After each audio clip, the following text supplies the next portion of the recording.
Hi යාළුවනේ කොහමද ඔයාලට හොඳින් ඉන්නවද? අදත් අරගෙන ආවා ඔයාලට දැන් වැඩි කරගන්න පුළුවන් සුපිරිම ප්‍රශ්න ටිකක්. එහෙනම් වැඩි කතා නැතුව අපි යමු වීඩියෝ එකට. පළවෙනි ප්‍රශ්නේ. ආපස්සට පියෑඹිය හැකි කෘමියා කවුද? ආපස්සට පියෑඹිය හැකි කෘමියා කවුද? නිවැරදි උත්තරය තමයි බත් කූරා. අපි යමු දෙවෙනි ප්‍රශ්නෙට. ලොව වේගයෙන්ම දුවන සතා කවුද? ලොව වේගයෙන්ම දුවන සතා කවුද? හරි උත්තරේ තමයි චීටා. තුන්වෙනි ප්‍රශ්නේ. ගෙම්බි බිත්තරවල පාට කුමක්ද? නිවැරදි පිළිතුර දාන්න තප්පර 10ක් දෙනවා. ඔයාගේ උත්තරෙත් කමෙන්ට් කරන්න. හරි උත්තරේ තමයි සුදු පාට. ඔයාගේ උත්තරෙත් හරි නේද? හතරවෙනි ප්‍රශ්නේ.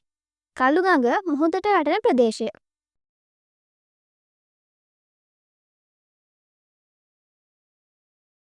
නිවැරදි පිළිතුර තමයි යාළුවනේ කළුතර. බුලත් අතක ඇති කොළ ගණන කීයද? බුලත් අතක ඇති කොළ ගණන කීයද? හරි උත්තරය තමයි කොළ 40යි. ඊළඟ ප්‍රශ්නයකට යන්න කලින් මේ ප්‍රශ්න පහෙන් ඔයා හරියට කීයකට උත්තර දුන්නද කියලා කමෙන්ට් කරලා channel එක subscribe කරලා අමතක කරන්න එපා. ප්‍රශ්න වලටම උත්තර දීලා කම්මැලි තැතිනේ. එහෙනම් අපි වෙනස්ම විදිහේ වැඩකට. එහෙනම් බලන්නකො මේ රූපෙ දිහා. ඔව්. යාළුවෝ ගොඩක් නේද ඉන්නේ. ඔයාලට කරන්න තියෙන්නේ මේ රූප ටික අතරින් වෙනස් රූපේ තෝරන එක. බලන්නකො එහෙනම් පුළුවන්ද කියලා.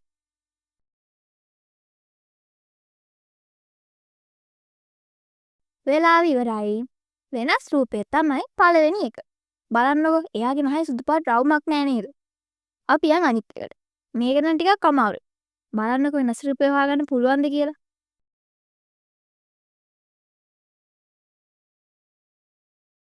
මේකේ වෙනස් එක තමා B.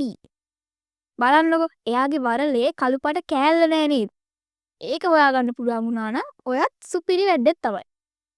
මේකත් හොයාගන්න පුළුවන්ද කියලා try කරලා බලන්න.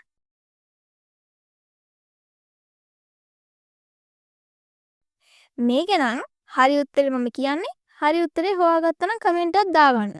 දැක්කේ නැති අයටත් බලාගන්න. අද වීඩියෝ එකේ අන්තිම ප්‍රශ්නේ තමයි මේක. බලන්නකො පින්තූරේ දිහා හොඳට දෙන්නෙක් ලණුවක් උඩ ඇවිදගෙන යනවා නේද? එක්කෙනෙක්ගේ අතේ තියෙන එක සමාන යකඩ බෝල දෙකක්. අනිත් කෙනාගේ අතේ තියෙන්නේ ටෙඩි බේක් සහ බැලුන් බෝලයක්. ඉතින් මේ දෙන්නාම බැටෙන්නේ නැතුව ලණුව දිගේ එහා පැත්තට යන්න තමයි හදන්නේ. ඒත් දෙන්නාටම යන්න බෑ. එක්කෙනෙක්ට විතරයි යන්න පුළුවන්. ඉතින් ඒ කවුද කියලා කමෙන්ට් එකක් දාන්න හේතුවත් එක්කම. එහෙනම් මම ගිහින් එන්න. මගේ යාළුවෝ ඔක්කොම පරිස්සමින් ඉන්න. වීඩියෝ එකට ලයික් එකක් දාලා channel එකත් subscribe කරගෙන යන්න අමතක කරන්න එපා.